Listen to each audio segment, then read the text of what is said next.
Welcome to the Slop Temple. We pray this video helps. You start by cutting power to the system. Disconnect the battery negative terminal and wait 2 minutes to protect electronics.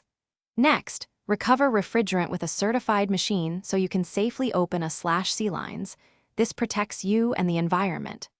Once done, lift the vehicle, remove the serpentine belt to relieve drive tension, and unbolt any obstructing components. You're creating room and safety to reach the compressor. This preparation prevents damage when you remove the clutch assembly. You'll now remove the clutch assembly. Release the retaining snap ring and slide off the clutch plate and pulley using a suitable puller to avoid bending the face. Disconnect the electrical connector and remove the compressor hub. Take note of shims or spacer stacks as you go. Once the parts are off, inspect the coil resistance with a multimeter, check the air gap, and examine bearings and shaft for scoring. If bearings are rough or the shaft is damaged, replace the failed components rather than reusing them. You install the new clutch by positioning the coil and hubs with the original shim stacked to restore the factory air gap.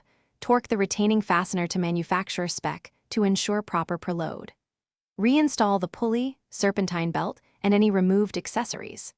Recharge the system with the specified refrigerant charge, reconnect the battery, and run the engine. Test clutch engagement at idle and under light load while watching for proper cycling and unusual noises. If the clutch binds or won't engage, check.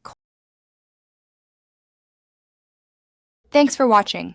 Consider subscribing if we helped you.